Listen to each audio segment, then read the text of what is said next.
कहते हैं, और यही किलकारी में जैसे आवाज आती है, और जब ये बताया जाता है कि एक बालक ने जन्म लिया है और क्या नाम रखा जाए, तो तुरंत सबके जहन में एक आता है कि आज वीर मांगा है, इसका नाम बिरसा रखा जाए। और यहीं से बिरसा मुंडा की जर्नी शुरू होती है। बहुत छोटा सा जीवन, आप जितने लोग बैठे होंगे उसमें आधे लोग शायद उस आयु सीमा को पार कर रहे होंगे या उसके आसपास होंगे, लेकिन उसकी कीर्ति को बखान किए बिना आज का दिन ये अधूरा सा लगता है। ये जब अपने जीवन को शुरू करता है उस समय आप कह सकते हैं कि 1855 की हो, 1857 की हो, जो आग लगी थी उस समय, संथाल विद्रोह की बात करते हो, ये आग, या उसके बाद सरदार रिवोल्ट की बात करते हो, ये कहीं न कहीं धीरे धीरे उसकी आग जो है वो कम होती जा रही थी। और उसकी आग जैसे कम होने की बात हम करते हैं तो दूसरी तरफ आपको यह भी देखना पड़ेगा कि उतने ही चरम सीमा पर यहाँ के लोगों की दमन करने का जो है वो ऊपर उठा। ये इस तरह की बातें थी, क्योंकि लेकिन ये 1875 के बाद जब चरम सीमा को लांघ रही थी, वैसे में एक बालक का आना, और उस गांव में पता नहीं जिस दिन उसका जन्म होता है, ये कई ऐसे जो वहां के लोगों से कभी आप बात करेंगे तो आपको लगेगा कि लोगों के मन में ऐसा लगा कि ये कोई नया एक बच्चा जो है और अवतरित हुआ है, जो हमें इस दमनकारियों से राहत दिलाएगा। अचानक लोगों के ये दिल में आता है कि ये हम लोगों के संरक्षक के रूप में आया है, और लोगों ने कहा कि ये अवतार है। ऐसा वहां के लोगों का ये मानना है, और ऐसे ही जर्नी शुरू होती है। लोग बताते चलते हैं कि बड़ा अच्छा बांसुरी बजाते थे। तो कभी भी मुझे संदर्भ ये लगता है कि लोग कभी कभी ये भी जोड़ते हैं, कुछ ऑथर इसको भी कहते हैं कि जैसा कृष्ण का अवतार हुआ था यहाँ के जो पापियों का नाश करने के लिए, उसी तरह से झारखंड और आदिवासियों के जो दमनकारी नीति चल रही थी, उनको जो दमन करने का जो बातें हो रही थी, उस पर उस पीड़ा को हारने के लिए बिरसा मुंडा जी का अवतरण हुआ था। और बहुत अच्छा बांसुरी बजाते थे।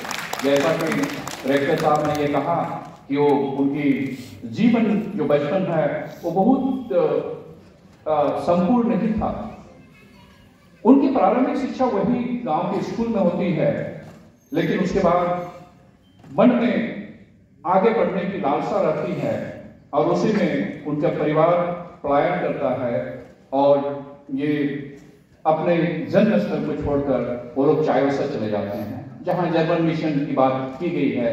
मैं उस पर जिक्र नहीं करूंगा, लेकिन मैं सिर्फ इस बात को यहाँ आपको रखने का प्रयास करूंगा कि देखिए क्या था कि शिक्षा का अधिकार था ही नहीं। शिक्षा का अधिकार अगर आपको प्राप्त करना है तो फिर आपको पहले अपने धर्म त्यागना पड़ेगा। इसी की तो लड़ाई आज तक लड़ी जा रही है। ऐसी व्यवस्था आई बिरसा मुंडा जी के पास, उनके परिवार जो कि उनको पढ़ाना चाहता था, उन लोगों ने धर्म परिवर्तन किया, ईसाई धर्म को ग्रहण किया, और उसका सिर्फ उद्देश्य यह था कि शिक्षा को ग्रहण करना। आप सोचिए उस बालक में कितनी लालसा थी कि हमें शिक्षा ग्रहण करना है तो कोई बात नहीं, हम अपने धर्म को त्याग दे देंगे, लेकिन शिक्षा को आगे बढ़ाना है, क्योंकि वो जानते थे कि यही एक ऐसा अस्त्र है जिससे आगे चलकर हम लोगों को समझा सकते हैं। बिना शिक्षा का कोई किसी को हम समझा नहीं सकते हैं। इस बात को आप लोगों को समझने की जरूरत है कि ये बिरसा मुंडा जी इस बात की, उनकी जीवनी से इस बात को सीखने की आवश्यकता है कि शिक्षा जो है वो कल भी उतनी ही आवश्यकता थी जितनी आज आपकी उतनी जितनी आवश्यकता है। यही एक ऐसा अस्त्र है, टूल है, मैकेनिज्म है जिससे आप समाज को बदल सकते हैं। जिससे लोग आपको अनुसरण कर सकते हैं। लेकिन उसके जीवन में ये लंबा समय चला नहीं। उन्होंने 2-3 साल का ही अध्ययन किया था कि उन्हें एक नया चीज वहां देखने को मिली। ये बहुत ही विडंबना थी। जिस दृश्य को देख रहा था, वो बालक जिस दृश्य को देख रहा था कि क्या हो गया ये देश जो पूरी तरह से संपन्न है, जो अपने को राजा महाराजा कहलाते हैं, जो अपने को जागीर जमींदार कहलाते हैं, ये तो उनके दासत्व को स्वीकार कर लिया है। ये तो उनके अधीन हो गए हैं, अंग्रेजों के पिछलग्गू बन गए हैं, अंग्रेजों के बातों पर वो काम करते हैं और उन्हीं के माध्यम से अंग्रेज यहां के लोगों को सताने का काम करता था, दमन का काम करता था। इससे वो बड़ा द्रवित था, दुखी था और उन्होंने एक स्लोगन शुरू किया था। और कहीं कहीं ये संदर्भ लिखता है कि जब झारखंड के इतिहास को देखेंगे तो एक दूसरी टर्म आई, ब्रिटिशर्स के अलावा एक दूसरी टर्म आई, और जो कि अब स्कॉलर्स जो बाहरी लोगों के लिए इसको यूज करते हैं, तो उन्होंने कहा कि टोपी टोपी दोनों एक है। एक टोपी शब्द इस्तेमाल किया था उन्होंने, ये वहां के जो जमींदार थे, जागीरदार थे, उनके लिए वो दूसरा टोपी शब्द इस्तेमाल करता है। और उन्होंने कहा कि इनमें कोई पार्थक्यता नहीं है, ये अब अंग्रेज के दासत्व को स्वीकार कर लिए हैं। और ये अंग्रेज क्या कर रहा था कि वहीं के लोगों से क्या करें, इसका दमन करें, ताकि वो उनमें एक तरह का सद्भावना बने रहे कि भाई अंग्रेजों को मारने में तो कोई दिक्कत नहीं होगी, लेकिन अपने लोग जिनके साथ आप लंबे समय तक रहे हैं, वो उसको मारने के लिए आपको सोचना पड़ेगा। और उसके साथ भी यही स्थिति पैदा हो गई थी, जैसा महाभारत में एक संदर्भ मिलता है, जहां पर जब युद्ध छिड़ जाता है, कुरुक्षेत्र में युद्ध होता है, आप सभी भी जानते होंगे, भगवद गीता की बात ली जाती है और वहां यह कहा जाता है कि अर्जुन के पास ये बड़ा दुविधा है कि मारूं तो किसको मारूं, जब मैं देखता हूं तो सब तो अपने ही लोग हैं। बिरसा मुंडा के लिए भी ऐसी ही एक चीजें उत्पन्न होकर आती हैं कि अंग्रेज बहुत ही अच्छा एक कूटनीति तैयार किया है कि यहाँ के लोगों से ही यहाँ के लोगों को दमन करने का, उनको सताने का ये कार्य दे रहा है। टैक्स वसूलने अंग्रेज नहीं आता था, टैक्स वसूलने यहाँ के जो जमींदार थे, जो जागीरदार थे, उनको उन्होंने अपॉइंट कर दिया था कि आप टैक्स वसूलेंगे। ये जर्नी ऐसे चलते रही। जब उनको ये समझ में आया कि नहीं, हमें अपने लोगों के लिए कुछ करना है, क्योंकि जिसके भरोसे हम थे, जो राजा महाराजा जो यहाँ का शासन कर रहे थे, वो तो अब उसके अधीन हो गए हैं, हम उनकी बातों को अब नहीं मानेंगे, हम अपना अस्तित्व, अपना ट्रेडिशन, अपना रिलीजन, और उन्होंने अपने रिलीजन को, जो पारंपरिक उसकी रिलीजन थी, उस पर वो आते हैं। और इसी बीच मुझे यहां लगता है कि अगर मैं एक शब्द उसके लिए इस्तेमाल करूं कि बहुत ही इंग्लिश में अगर उस टर्म को देखेंगे तो डिप्लोमेट आप कह सकते हैं, या कूटनीतिक आप कह सकते हैं कि बहुत ही अच्छे कूटनीतिक थे। उन्होंने उस समय देखा कि लोग किस पर अधिक आकर्षित हो रहे हैं, तो देखा गया कि धर्म के पीछे लोग उस समय ही भागते थे, धर्म पर ही उसको, क्योंकि गॉड पर वो रिलाई करते थे। उन्होंने कहा कि गॉड जो है वो गॉड का मैगी अवतार है। कहीं न कहीं वो लगता है कि मिशनरी ने जब अपने 2-3 साल का समय बिताया था, तो वहां जो कंसेप्ट थी, उस कंसेप्ट को उन्होंने समझ लिया था कि हमें यहां से लेकर चलना है। ये मैंने किसी एविडेंस मेरे पास वो है नहीं, लेकिन एक संदर्भ ये भी मिलता है कि एक बार आसमान से बिजली गिरी और उससे मूर्छित हो गए थे। ये कथाकार कहते हैं कि बिरसा मुंडा अच्छे गोरे नारे थे, लेकिन ये जब बिजली गिरी थी, उसके बाद उसके शरीर का रंग सांवला हो गया था और वो जीवित हो गए। और जीवित हो गए तो उनको लगा कि मेरे लिए एक अपॉर्चुनिटी है। जिस बात को मन में सोच रहे थे कि हमें लोगों को एकत्रित करना है, आकर्षित करना है, तो उन्होंने कहा कि देखो, इस घटना के बाद मेरे शरीर में एक अद्भुत सी शक्ति आई है। और इसी बीच उन्होंने, जैसा हम लोग कविराज शब्द इस्तेमाल करते हैं, ओझा शब्द इस्तेमाल करते हैं, इन्होंने कुछ ऐसे मंत्र और जड़ी बूटी करना सीख गया था। उसी वक्त में एक अकाल आती है, उस अकाल में चेचक हैजा जैसी बीमारियां आती हैं और इन्होंने उसको सेवा करना शुरू कर दिया। जब सेवा करना शुरू कर दिया तो इनकी जो जड़ी बूटी की जो ज्ञान थी, नॉलेज जो थी, उसको इस्तेमाल किया और उससे लोग अच्छे हुए। तो कहते थे लोग कि उनके एस्पर्स मार्क से लोग ठीक हो जाते थे। जब ऐसी कुछ घटनाएं घटने लगी और लोगों को लगा, तब हमारे जो अनाउंसर है, मास्टर ऑफ सेरेमनी है, उन्होंने कहा कि धरती आवा। लोगों को यहां से लगा कि नहीं, यही तो है, ये तो एक अवतरित है, ईश्वर का एक रूप है, यह धरती आवा है, हमें यही हमको संरक्षण प्रदान करेगा। ये घटनाएं ऐसी चलती हैं और इस घटना के साथ साथ वो क्या करते हैं, लोगों को एकत्र करने का काम करते हैं। और उनके जहन में ये बातें चल रही थी कि हमें कोई साथ नहीं देगा, क्योंकि जो दृश्य पनप कर आ गया था कि भारत पूरी तरह ब्रिटिशर्स के गुलाम हो चुके थे, हमारे राजा महाराजा उनके गुलाम दासत्व को स्वीकार कर लिए थे। लेकिन मैं आपको बता दूं, अब मैं भी उसी ट्राइब्स कम्युनिटी से बिलोंग करता हूं, तो मुझे कहीं न कहीं मुझे गर्व होता है कि आदिवासी समुदाय किसी भी काल में दासत्व को स्वीकार नहीं किया। भले उन्होंने मंजूर किया कि मैं उस जगह को छोड़ दूं, इसीलिए ट्राइबल की लाइफ जो है वो हंटिंग लाइफ है। उन्होंने अपने इज्जत, मान, सम्मान कभी किसी के हवाले नहीं किया। उन्होंने जब भी उनको मौका मिला लड़ाई की है, लड़ाई हारी है, जीती है, वो एक अलग विषय रहा है, लेकिन कभी भी दासत्व को स्वीकार नहीं किया है। ये आदिवासी जनजाति का एक बड़ा मिसाल है जो कभी गुलामी को स्वीकार नहीं की। भारत गुलाम रहा, लेकिन आपको मैं बता दूं कि आदिवासी समुदाय कभी गुलामी को स्वीकार नहीं की। ये जर्नी कहीं न कहीं से प्रेरित थे। जब 1857, 1855 ये सारी चीजें उनके जहन में आती है, तो एक बार फिर वो अपने लोगों के लिए जल, जंगल, जमीन की लड़ाई को शुरू करता है। उनका ये मानना था कि अगर ये नहीं रहेंगे तो हमारा अस्तित्व खत्म हो जाएगा। हमारा धर्म जुड़ा हुआ है उससे, हमारा धर्म जमीन से जुड़ा हुआ है और हमारा जीवन जो है जंगल से जुड़ा हुआ है। तो उनकी लड़ाई इसी में थी, अपने अस्तित्व को बचाए रखने के लिए। ट्रेडिशनल सेटअप काम कर रहा था उस समय।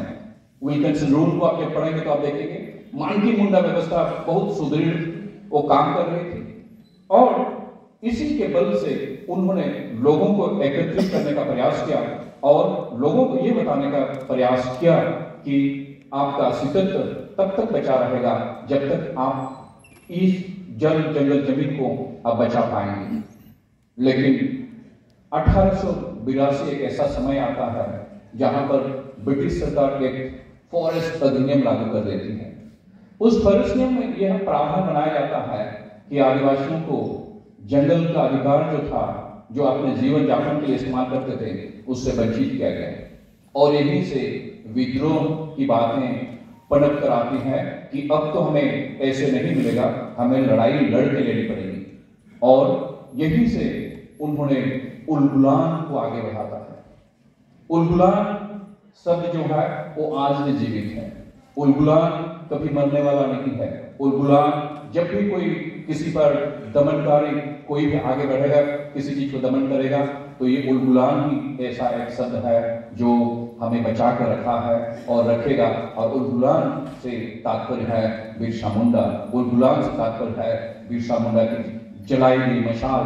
और कोई भी आदिवासी समुदाय के ओर अगर देखने का प्रयास करेगा तो हर नौजवान बिरसा मुंडा के रूप में खड़े होंगे और उलगुलान की आवाज को बुलंद करेंगे। यही एक जर्नी इनकी चलती है और धीरे धीरे एक युद्ध होता है जहां पर विजयी होती हैं। जब विजय होती है तो उसके बाद ये लगभग 1895 की बात होती है। 95 में उसको अरेस्ट कर लिया जाता है, हजारीबाग जेल भेज दिए जाते हैं। 2 साल उसको वहां रखा जाता है, 2 साल के बाद उसको छोड़ दिया जाता है। 97 के बाद फिर वही स्थिति, क्योंकि स्थिति तो बदला नहीं था, फिर उन्होंने अपने मिशन को आगे बढ़ाया, अपने धर्म को आगे बढ़ाया जल जमीन की लड़ाई को आगे बढ़ाने का प्रयास किया। और ये 90 की जब बात हम करते हैं, 90 का है जहां पर बिरसा मुंडा जी उग्र रूप को धारण करते हैं, और उस उग्र रूप को जब धारण करते हैं तो उसके साथ ही कई जगह ऐसे पर्टिकुलरली खूंटी, रांची, यहाँ कई पुलिस स्टेशन में कई लोगों को लोग मार देते हैं।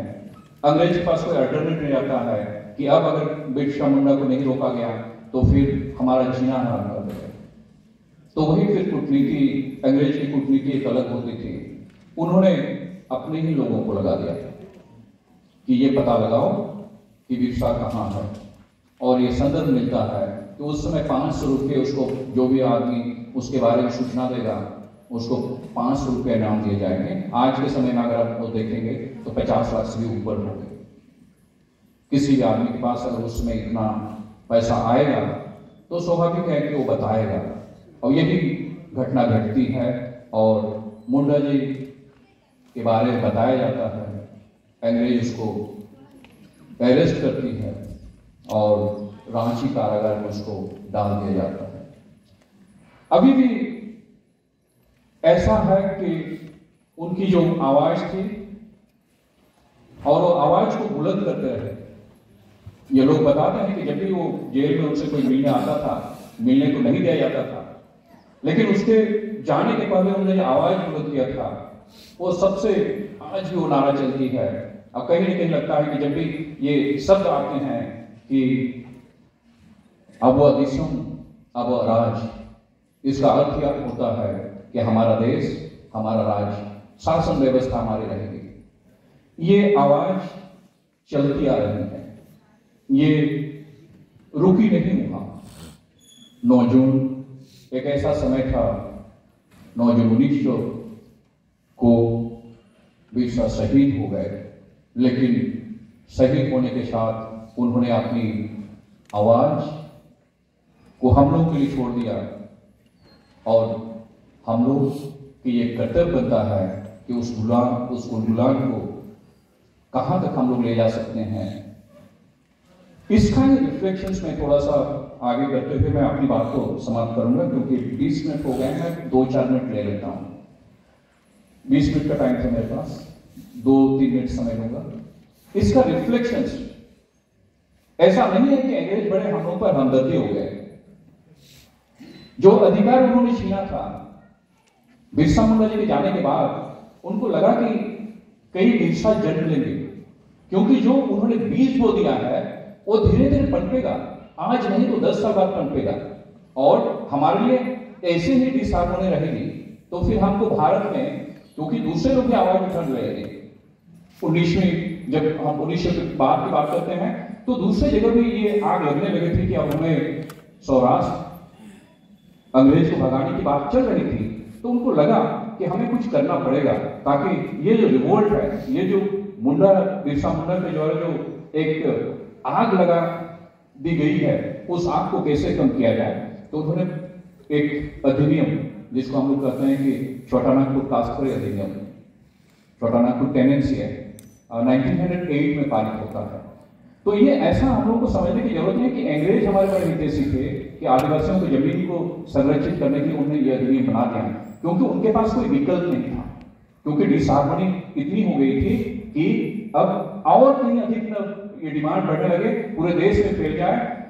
तो फिर इसलिए उन्होंने एक ऐसा एक्ट लाया, और इसी एक्ट में ये अधिकार दे दिया गया कि आदिवासियों की जमीन जो है कोई बाहरी व्यक्ति इसको खरीद नहीं सकता है, ताकि उनकी अस्मिता जो जन्म जमीन की है ये बनाए रखा जा सके।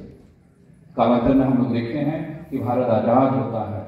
आजादी के समय अगर मैं एक संदर्भ दो, आप कॉन्स्टिट्यूटिव असेंबली डिबेट को जब आप पढ़ेंगे तो जयपाल सिंह मुंडा जी को एक बार कहा गया, जवाहरलाल नेहरू कहे कि देखिए आप सबको जो यहाँ की जो परंपरा है उनसे सीखने की जरूरत है। आप उसको देखिए, बहुत अच्छा रिकॉर्ड किया। मैं सिर्फ एक संक्षिप्त थोड़ा सा बता रहा हूँ कि जयपाल सिंह मुंडा कहते हैं कि आदिवासियों को परंपरा, कल्चर, ट्रेडिशन, रिलीजन ये सिखाने की जरूरत नहीं है। हम वेल एस्टेब्लिश्ड हैं। और आज भी आप अगर देखेंगे मानकी मुंडा हो या संथाली में माझी परगना पड़ता हो, आज भी उतनी सुदृढ़ है और अपने समुदाय को सुरक्षित करने में सक्षम है। ये धीरे धीरे बातें चल रही हैं। रिलीजन की जब बात उठी तो हम लोग अभी देख रहे हैं कि ये और आगे बढ़ रहा है। संविधान में कुछ अधिकार हम लोगों को दिए गए, उन संविधान में समानता की बात की गई है। और साथ ही साथ जब आप देखेंगे तो कई ऐसे प्रयास किए गए स्वतंत्रता भारत में कि आपके जीवन स्तर को आगे बढ़ाया जा सके, मेन स्ट्रीम में लाया जा सके। लेकिन लॉ स्कॉलर होने के नाते मैं हमेशा पता नहीं हम लोग को थोड़ा सा एक उल्टा चीज लगता है कि कई ऐसे विधियां बनी है, वो एट्रोसिटीज एक्ट हो या फिर पेशा कानून हो या फिर 5th या 6th शेड्यूल की बात हो, कभी कभी लगता है कि these are laws in paper, laws in not in action.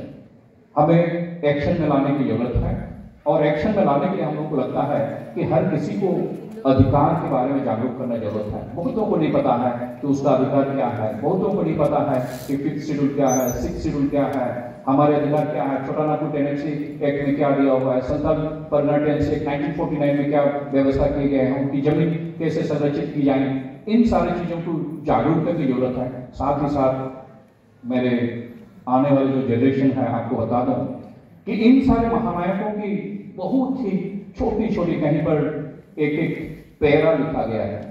हमारा फर्ज बनता है कि आप इस क्षेत्र में काम करेंगे और इनके कंट्रीब्यूशंस को बड़े बड़े किताबों के रूप में परिणत करेंगे। इसके लिए आपको काफी संघर्ष की जरूरत होगी, काफी रिसर्च करने की जरूरत होगी, आपको कई ऐसे एविडेंसेस मिलेंगे, लेकिन उसमें समय देने की जरूरत है। मैं पुनः आप सबों का बहुत बहुत आभार व्यक्त करता हूं कि आप लोगों ने मुझे बोलने का मौका दिया। ये टीचर की समस्या है कि उसको जब एक बार बोलने का मौका दे दिया जाता है तो छोड़ना नहीं चाहता है, क्योंकि 1 घंटा पढ़ाने का आदत है। मैं आप लोगों का बहुत बहुत शुक्रगुजार हूँ कि आप लोगों ने मुझे बोलने का मौका दिया। मैं आयोजक समिति का मैं बड़ा शुक्रगुजार हूँ कि उन्होंने मुझे इस मौके पर अपने विचार उजागर करने का मौका दिया।